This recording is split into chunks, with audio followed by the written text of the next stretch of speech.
गरीब ससुराल में आई एक्सपेंसिव ड्रेस और 9 लखा हार वाली बहू। ये क्या मनोरमा जी, आज भी आपने चाय में चीनी नहीं डाली, और थोड़ी तो चीनी डाल दिया कीजिए ना। थोड़ी सी चीनी से आपका शुगर लेवल कितना हाई होता है ये मुझे ही पता है। चुपचाप से फीकी चाय पी लीजिए, वरना कल से चाय भी बंद। ये इस वक्त कौन है? मैं देखती हूँ।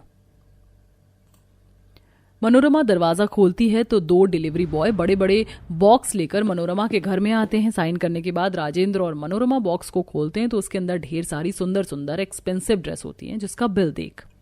इस लड़की ने तो मेरे पैसों में आग लगा दी है। पिछले हफ्ते की इतनी शॉपिंग करी थी और आज फिर ये इतने महंगे कपड़े मंगवा लिए। अरे बिजनेसमैन हूँ, इसका मतलब ये थोड़े ना है कि पैसे पेट से तोड़ कर लाता हूँ। कहाँ है अलीशा? बुलाओ उसे। वो अपनी फ्रेंड माही के घर पर गई है। कॉल करके बुलाओ उसे। मनोरमा जब माही को कॉल करती है तो उसे पता चलता है कि उसकी बेटी अलीशा माही के घर नहीं बल्कि अपने कुछ दोस्तों के साथ क्लब गई है। ये लड़की हर जगह मेरी नाक कटवा कर ही मानेगी, बस बहुत हुआ। राजेंद्र मनोरमा माही के बताए हुए क्लब के एड्रेस पर जाते हैं। जब दोनों क्लब के अंदर आते हैं तो देखते हैं कि अलीशा अपने कुछ दोस्तों के साथ हाथों में वाइन का ग्लास लिए डांस कर रही है। वाह अलीशा, तेरी न्यू ड्रेस दिखने में काफी ज्यादा एक्सपेंसिव लग रही है। कितने की है? ज्यादा नहीं, बस 80,000 की है। तुम्हें तो पता ही है कि मुझे एक्सपेंसिव ड्रेस पहनने का कितना शौक है। मुझ पर सस्ते और लो ब्रांड के कपड़े सूट नहीं होते।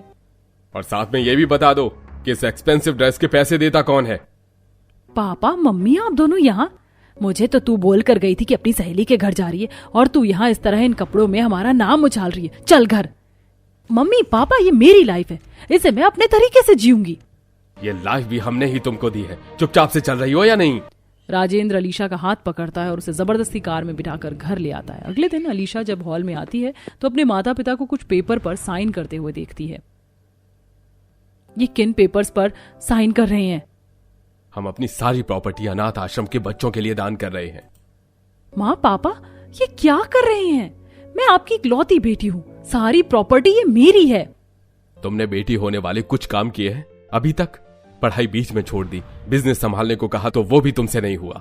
पूरा दिन दोस्तों के साथ आवारागर्दी करती हो, मेरे सारे पैसों को अपने महंगे कपड़ों में उड़ाती हो, और इससे अच्छा है कि मैं ये सारे पैसे अनाथ बच्चों की पढ़ाई में लगा दूं। पापा, आप मेरे साथ ऐसा नहीं कर सकते। मैंने जो भी किया उसके लिए सॉरी। अब आप जैसा कहेंगे मैं वैसा ही करूंगी। बस आप ये प्रॉपर्टी अनाथ आश्रम में दान मत करिए। ठीक है, तो फिर तुम्हें मेरी हर एक बात माननी होगी। मैं चाहता हूं कि तुम जल्द से जल्द शादी कर लो। ये आप क्या कह रहे हैं भला? ये मेरी कोई उम्र है शादी करने की? तुमने कहा ना कि तुम मेरी हर बात मानोगी। अगर चाहती हो कि प्रॉपर्टी में तुम्हारे नाम कर दूं तो फिर तुम्हें शादी करनी पड़ेगी।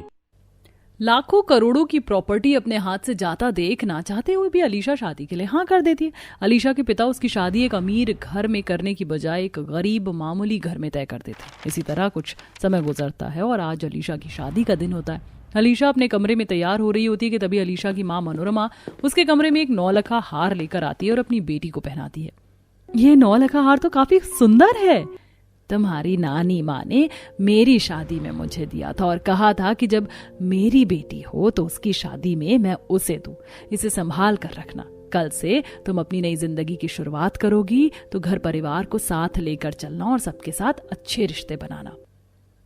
आपको क्या लगा माँ कि पापा प्रॉपर्टी की धमकी देकर मुझे अपने इशारों पर नचवाएंगे? उस गरीब से शादी करने के कुछ टाइम बाद पापा सारी प्रॉपर्टी मेरे नाम कर देंगे और फिर मैं उसके घर वालों को कुछ पैसे खिलाकर तलाक ले लूंगी और आराम से अपनी जिंदगी जीऊंगी। शादी के बाद अलीशा अपने ससुराल आती है। हर कोई अलीशा के लहंगे और 9 लखा हार को ही देख रहा था। अलीशा मुंह दिखाई की रस्म के लिए बैठी होती कि तभी अलीशा की जेठानी के दोनों बच्चे अलीशा के पास आते हैं। चाची चाची, आप हमारी न्यू चाची हो ना? अब आप आ गई हो तो हमारे साथ बहुत खेलना और कहानी भी सुनाना। आप हमारे लिए चॉकलेट लेकर आई हो? वो दोनों बच्चे बात करते करते गलती से अलीशा के एक्सपेंसिव लहंगे पर पैर रख देते हैं, जिससे अलीशा उन्हें धक्का दे देती है। तुम्हारी हिम्मत कैसे हुई मेरी एक्सपेंसिव लहंगे पर कदम रखने की? पता भी है कितना महंगा लहंगा है। क्या बहू, बच्चे तो हैं, जानबूझकर थोड़ी ना रखा होगा उन्होंने। आप तो चुप ही रहिए। खुद ने तो मेरी शादी में इतना घटिया लहंगा भिजवाया और अब आपके पोता पोती मेरे एक्सपेंसिव लहंगे को खराब कर रहे हैं। मेघा बच्चों को चुप करवाकर कमरे में ले जाती है और सभी औरतें बारी बारी से अलीशा की मुंह दिखाई करने लगती हैं। अलीशा बहू, तुम जितनी सुंदर हो उतना ही सुंदर तुम्हारा 9 लखा हार है। क्या ये सच में असली है? अपने गंदे हाथों से मेरे इस 9 लखा हार से दूर रहें। पता भी है कितना महंगा है, इसे मेरी माँ ने दिया है। फिर इसे छूने के बहाने मत सोचिए। अलीशा बहू, हम तुम्हारे मायके जितने अमीर नहीं है, लेकिन इसका मतलब ये नहीं कि तुम हमारी इस तरह बेइज्जती करो। तो फिर क्या कर रही हैं? चलिए उठिए, दफा होइए यहाँ से। थक चुकी हूँ सबको अपनी शक्ल दिखा दिखा कर, अब मुझे आराम करना है। अलीशा सीधा अपने कमरे में चली जाती है। समय गुजरता है और सुबह हो जाती है। अलीशा अपने टाइम पर उठकर अपनी माँ का दिया हुआ 9 लाख हार और एक्सपेंसिव ड्रेस पहनकर तैयार होकर बाहर आती है। अलीशा, आज तुम्हारी पहली रसोई की रस्म है, क्या बनाओगी? मैं ये एक्सपेंसिव ड्रेस पहनकर आप लोगों के लिए खाना बनाऊंगी? नेवर। मैंने अपने घर में एक चम्मच तक नहीं उठाया और यहाँ आप लोग मुझसे खाना बनवाएंगे? शादी के बाद भी अलीशा पूरा दिन अपने कमरे में लेटे लेटे आराम करती और घर के किसी भी काम को हाथ नहीं लगाती। ये सब देखते हुए भी अलीशा की जेठानी और सास चुप रहते, तो वहीं अलीशा आए दिन अपने पति से खूब लड़ती और अपने करीब भी नहीं आने देती। ऐसे ही कुछ समय और गुजर जाता है। सौम्या कपड़े धोने के लिए सभी के कमरों से गंदे कपड़े इकट्ठा कर रही होती है। ये तो अलीशा भाभी की ड्रेस है ना, लगता है गंदी है, इसे भी धो देती हूँ। सौम्या अलीशा की महंगी ड्रेस को भी आम कपड़ों की तरह ही धोकर सुखाने के लिए डाल देती है। अलीशा को जब ये सब पता चलता है तो गुस्से में सौम्या पर हाथ उठा देती है। हिम्मत कैसे हुई मेरी एक्सपेंसिव कपड़ों को अपने गंदे कपड़ों के साथ धोने की? भाभी, आपकी ड्रेस बिल्कुल ठीक है। इस तरह अपनी नंद पर कोई हाथ उठाता है क्या? अलीशा का दिन पर दिन खराब बर्ताव उसके ससुराल वालों के लिए परेशानी का कारण बनते जा रहा था। बहू, हम पास की मार्केट में जा रहे हैं तो अपना ये 9 लाख का हार उतार कर घर में ही रख दो। 24 घंटे इसे पहने रहती हो। घर में किसी ने चोरी कर लिया तो मुझे किसी पर भरोसा नहीं। अलीशा 9 लाख का हार और एक्सपेंसिव ड्रेस पहनकर ही मार्केट जाती, जिससे हर कोई अलीशा को ही देख रहा होता है। लाखों का हार लगता है, अगर मिल जाए तो मजा ही आ जाएगा। कुछ समय गुजर जाता है। रात का समय था। बार बार हार चुभने की वजह से अलीशा उसे नींद में उतारकर टेबल पर रख देती है, लेकिन वो गलती से नीचे गिर जाता है। अलीशा जब सुबह उठकर टेबल पर अपना हार नहीं देखती तो गुस्से से कमरे से बाहर आती है और देखती है कि उसके माता पिता ससुराल आए हुए हैं। पापा, आप आगे देखो, इन्होंने मेरा 9 लाख का हार चुरा लिया। अलीशा, ये तुम क्या कह रही हो? हम तुम्हारा हार क्यों चुराएंगे? तुम्हारी काफी समय से बुरी नियत थी मेरे हार पर। बेटा, एक बार अपने कमरे में देख लो, ये लोग ऐसे नहीं हैं। मनोरमा चेक करती है तो उसे हार बेड के पास नीचे गिरा हुआ ही मिलता है, जिसे लेकर मनोरमा बाहर आती है और ये दूसरों पर इल्जाम लगाने से पहले आंखें खोल कर देख लिया करो। मुझे तो लगता है इन्होंने ये सब जानबूझकर किया है। पापा, अब बहुत हुआ, सारी प्रॉपर्टी मेरे नाम कर दीजिए। मेरे पास प्रॉपर्टी होगी तो ही तो मैं तुम्हारे नाम करूंगा। मैंने तो शादी के दिन सारी प्रॉपर्टी अपने दामाद के नाम कर दी थी। आप ऐसा कैसे कर सकते हैं? आपने मुझे धोखा दिया। मैं जा रही हूँ यहाँ से। बहू, इस तरह अपना घर छोड़कर कोई जाता है क्या? बहन जी, जाने दीजिए इसे। अलीशा अपनी माँ के हाथों से अपना 9 लाख का हार छीन कर पहन लेती है। रास्ते में वही चोर अलीशा को अकेला पाकर उसका हार छीन लेते हैं। अलीशा उस चोर के पीछे भागती है और भागते भागते गिर जाती है, जिससे उसे काफी चोट लगती है कि तभी अनूप भागता हुआ अलीशा के पास आता है। वो चोर मेरा हार ले गया। उस हार के अलावा मेरे पास कुछ भी नहीं है। तुम परेशान मत हो, हम चोर को पकड़ लेंगे। अलीशा देखते ही देखते बेहोश हो जाती है और जब उसकी आंखें खुलती हैं तो वो अपने आप को अस्पताल में पाती है, जहां उसके ससुराल और मायके वाले होते हैं। भाभी, अब आपको परेशान होने की कोई जरूरत नहीं है। वो चोर पकड़ा गया और आपका हार भी सही सलामत है। देखा, बड़ों की बात न मानने का नतीजा। अलीशा, मैं जानता हूँ तुम मेरे साथ खुश नहीं हो, इसलिए मैं सारी प्रॉपर्टी तुम्हें वापस कर दूंगा। मुझे तो बस तुम्हारा साथ और प्यार चाहिए था, जो मुझे नहीं लगता कि ये सब मुझे कभी मिलेगा। तुम प्रॉपर्टी लेकर अपनी मर्जी से अपनी जिंदगी जियो। आप ये कैसी बातें कर रहे हैं? मैंने आज तक आपका और आपके परिवार का काफी अपमान किया, लेकिन उसके बावजूद भी आप लोगों ने कभी मेरा साथ नहीं छोड़ा, मेरा ध्यान रखा, और अगर आज आप ना होते तो ना जाने मेरा क्या होता। आप सब मुझे माफ कर दीजिए। अलीशा सबसे माफी मांगती है और अपने आप को पूरी तरह से बदल देती है और अब एक सीधी साधी अच्छी बहू और बीवी बनकर अपनी शादीशुदा जिंदगी के सारे फर्ज को निभाती है। सुबह सुबह ससुराल में बहू और बेटी की जिम्मेदारी। सुबह के 6 बजे आशा अपने पति के लिए रसोई में जाकर करेले का जूस बनाती है और कुछ ही देर में जूस लेकर बाहर आती है और सोफे पर बैठे अपने पति को देते हुए कहती है, देख रहे हैं सुबह के 6 बज चुके हैं। 8 बजे अमित को भी ऑफिस जाना है। सब्जी मैंने बना दी है, सुबह की झाड़ू मैंने लगा ही दी है। अगर आधा काम मैं ही कर दूंगी तो क्या फायदा घर में बहू होने का? 2 महीने होने वाले हैं शादी को, ये तो मेरी सुनती ही नहीं। अब आप ही कुछ बोलिए। बहू है, बहू की तरह रहे, सुबह जल्दी उठकर काम करे। लगता है इसके मायके वालों ने कुछ सिखाया ही नहीं कि ससुराल में जाकर बहू कैसे अपनी सुबह सुबह की जिम्मेदारी निभाती है। अब तुम सास बहू के घर के काम में मैं बीच में क्या बोलूं, पर फिर भी मैं बहू से बात करूंगा। काजल का सुबह 6 बजे तक सोना आशा को पसंद नहीं आता। कुछ ही देर में काजल उठकर तैयार होकर रसोई में खाना बनाती है। थोड़ी ही देर में शीतल घर आती है और उसके आते ही रसोई से आशा ब्रेड टोस्ट करके लाती है और थोड़े से सैंडविच, सलाद और अपनी बेटी के लिए जूस बनाकर उसे अपने हाथों से खिलाती है। तो वहीं काजल भी सभी का खाना लगाती है। ये ले बेटी, जब तक तेरी माँ जिंदा है वही तेरा ख्याल रखेगी। बहू का होना ना होना तो इस घर में एक बराबर है। सारे काम बहू को देखना चाहिए, पर उसके रहते हुए भी मुझे ही करना पड़ रहा है। भाभी, ये सब क्या है? आपकी शादी को 2 महीने हो गए, पर फिर भी जब भी मैं सुबह वर्कआउट से आती हूँ तो माँ ही मुझे खाना देती है। सुबह थोड़ा जल्दी उठना सीख जाइए।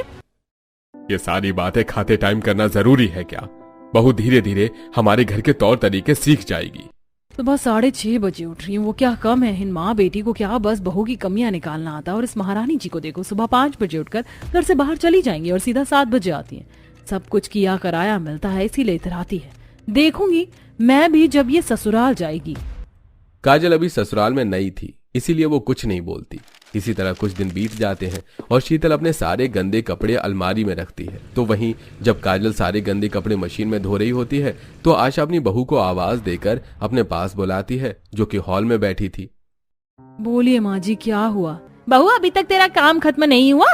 10 बजे तक मैं घर के सारे काम खत्म कर लेती थी। तेरे आधे काम तो मैं ही कर देती हूँ, फिर भी तू घर के कामों में ही लगी रहती है। अभी तक तो तूने रसोई भी साफ नहीं करी है। माँ जी, सारा काम हो चुका है, बस कपड़े रहते थे और आज संडे है, अमित जी भी घर में, इसलिए थोड़ा लेट हो गया। भाभी, आप बिना गंदे कपड़े लिए कपड़े भी धोने चली गई। मेरी अलमारी में इतने सारे गंदे कपड़े रखे, माँ के भी कपड़े हैं, उनके कमरे में ही है। आप हमारे कमरे से भी कपड़े ले आओ। पता नहीं आप कैसा काम करती हो। शीतल, मैं काम कर रही हूँ, गंदे कपड़े तो तुम खुद भी अपने कमरे से मुझे लाकर दे सकती थी ना। इतना तो काम कर ही सकती हो तुम भी। क्यों बहू, तेरे रहते हुए मेरी बेटी क्यों घर के काम करेगी? ये काम भी तो तेरा ही है। आशा की ऐसी बातें सुनकर काजल शीतल के कमरे में जाती है और उसके अलमारी से गंदे कपड़े लेकर अपनी सास के कमरे में जाती है और सभी के गंदे कपड़े ले जाकर मशीन में धोने लगती है। और जब रसोई साफ करने लगती है तो अमित, जो फोन में गेम खेल रहा था, वो उसे आवाज देता है, काजल, मेरे लिए चाय पकौड़े बनाकर ले आओ। और भाभी, मेरी फ्रूट चाट बना लेना। यहाँ सुबह 5 बजे उठकर मुझे गधा मजदूरी करनी पड़ती है और एक इन्हें देखो, इनके ऑर्डर ही खत्म नहीं होते। इस घर की मैं बहू कम नौकरानी ज्यादा हूँ। क्या बहू की यही सुबह सुबह की जिम्मेदारी होती है कि वो नौकरों की तरह काम करे? आखिर बहू बेटी के बीच इतना भेदभाव क्यों? माँ जी को समझना चाहिए, कल को उनकी बेटी भी किसी के घर की बहू बनेगी। उदास काजल शीतल का फ्रूट चाट और अपने पति का चाय पकौड़े लेकर आती है। इसी तरह कुछ दिन बीत जाते हैं। ऐसे ही एक दिन काजल घर की सफाई करके जैसे ही आराम से अपने सास ससुर के साथ सोफे पर बैठती है, शीतल गंदे जूते पहनकर घर में आ जाती है। क्या बात है, आज तो भाभी ने जल्दी काम कर लिया। मैंने तो जल्दी काम कर लिया, पर तुमने मेरा काम बिगाड़ दिया। तुम्हें दिखाई नहीं दे रहा फर्श गीला है? तुम बाहर भी तो जूते खोलकर आ सकती थी ना। भाभी, मैं आपकी तरह लेट तक नहीं सोती। सुबह 5 बजे उठकर वर्कआउट करने के लिए बाहर जाती हूँ और उसके बाद घर आती हूँ, इतना भारी बैग लेकर। कोई बात नहीं बहू, अब घर है तो गंदा होगा ही। शीतल सामने ही पोछा रखा है, तुम्हारे जूते के निशान है, तुम ही साफ कर दो।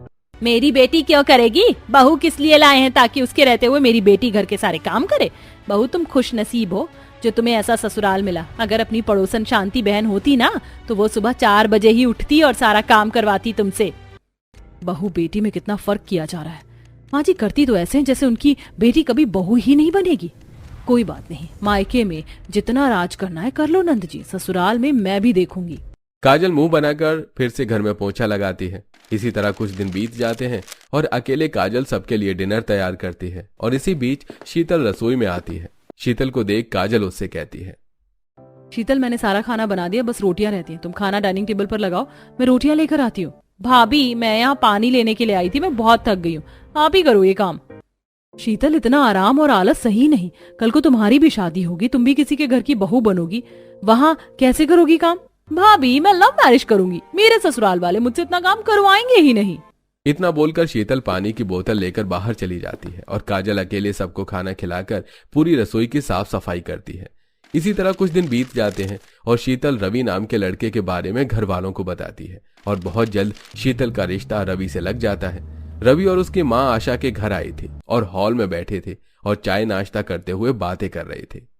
बहन, हमारे लिए तो बहू बेटी एक बराबर है। हम अपनी बहू से इतना काम नहीं करवाने वाले। मेरी बेटी भी है, वो बहू का हाथ बटाएगी। बिल्कुल सही कहा बहन आपने। अब बहू बेटी में फर्क ही क्या है? क्या फर्क है? जब बेटी ससुराल में नौकरानी बनेगी ना, तब पता चलेगा। इस तरह बहुत जल्द शीतल का रिश्ता लग जाता है। समय गुजरता है और देखते ही देखते शादी का दिन नजदीक आ जाता है। घर में काफी सारे मेहमान आते हैं और शादी के घर में भी बेचारी काजल अकेले पूरे घर को संभालती है। मेहमानों का ख्याल रखती है, उन्हें खाना खिलाती है, घर के सारे काम करती है। इस बीच उसे इतनी भी फुर्सत नहीं मिलती कि वो चैन से खाना खा सके। और जब वो खाना खाने के लिए बैठती है तो शीतल अपनी भाभी से कहती है, भाभी, आप खाना बाद में खा लेना, पहले माँ के साथ दुकान चली जाओ, बहुत सारा सामान लाना बाकी है। अपनी भाभी को रहने दे, मैं जा रहा हूँ। काजल, तुम सभी मेहमानों से जाकर एक बार पूछ लो उन्होंने खाना खाया या फिर नहीं। अगर सबने खा लिया होगा खाना तो उन सबके लिए चाय बना देना। अमित बेटा, शीतल बेटी, थोड़ी तो शर्म करो। सुबह से तुम्हारी भाभी नौकर की तरह काम करी। बेचारी ने अभी खाना खा लिया था और उसमें भी तुम काम बोल रहे हो। माफ करना काजल, मुझे पता नहीं था। चलो तुम खाना खा लो, ये काम शीतल कर लेगी। भैया, मैं कैसे करूंगी? आज मेरी शादी है, मेरे पास सांस लेने की फुर्सत नहीं है। कोई बात नहीं, मेहमानों को चाय तो पूछना है, मैं खुद कर लूंगी। बहू, घर में मैं भी हूँ और घर आए मेहमान मेरे ही रिश्तेदार हैं। ये काम मैं कर लूंगा, तुम खाना खाओ। काजल हर वक्त काम करती है पर फिर भी आशा की नजर में वो फिर भी कामचोर होती है। बहुत जल्द शीतल की शादी हो जाती है और जब वो अपने ससुराल जाती है तो 2 दिन के अंदर ही पार्वती शीतल को सुबह 4 बजे उठाना शुरू कर देती। बहू, 5 बजने वाले हैं, 4 बजे से उठा रही हूँ तुम्हें। हमारे यहाँ सूरज उगने से पहले घर का सारा काम खत्म कर लेती है बहू। पर माँ जी, मुझे 5 बजे ही उठने की आदत है। तो भाभी, आदत बदलो। अच्छा माँ, मैं जा रही हूँ अपनी ट्रेनिंग के लिए। भाभी तो मेरे लिए नाश्ता बना नहीं सकती, आपने जो बनाया है वही दे दो। ससुराल में आने के बाद शीतल के साथ भी वही होता है जो अपनी भाभी के साथ करती थी। उसकी नंद सुबह जल्दी तो उठती पर बाहर वॉक पर चली जाती और उसे जल्दी उठकर पहले पूजा करनी पड़ती थी, फिर वो साफ सफाई करती और फिर सबके लिए खाना बनाती थी और अंत में खाती थी और पूरे दिन अपनी सास नंद का भेदभाव सहती रहती थी। जैसे वो अपनी भाभी के साथ करती थी, अब उसे बहू और बेटी के बीच का फर्क पता चलने लगा था और कुछ दिनों बाद वो अपने मायके वालों से मिलने के लिए अपने मायके आती है। और जब वो अपनी भाभी के साथ जल्दी उठकर रसोई में अपनी भाभी की मदद करवाती है तो तुम तो 5 बजे उठकर वर्कआउट करने जाती हो, फिर रसोई में कैसे? तुम रहने दो, ये काम मैं कर लूंगी। भाभी, अब तो घर के काम खत्म करने में ही वर्कआउट हो जाता है। शादी के बाद पता चला बहू और बेटी के बीच का भेदभाव। लव मैरिज करो या अरेंज मैरिज, सास सास होती है। चलो, तुम्हें समझ तो आया कि बहू बेटी में कितना भेदभाव होता है, पर तुम मेहमान बनकर आई हो और मैं अपने मेहमान से काम नहीं करवा सकती। वैसे भी ससुराल में जाकर तुम्हें काम ही करना है, तो जब तक यहाँ हो आराम कर लो। इस तरह जो शीतल अपनी भाभी से सारे काम करवाती थी, अब वो अपनी भाभी के दर्द को समझती है और काजल भी शीतल को पूरा आराम देती है। और ससुराल जाकर एक बार फिर शीतल बेटी से बहू बनकर अपने ससुराल की जिम्मेदारियों को निभाती है।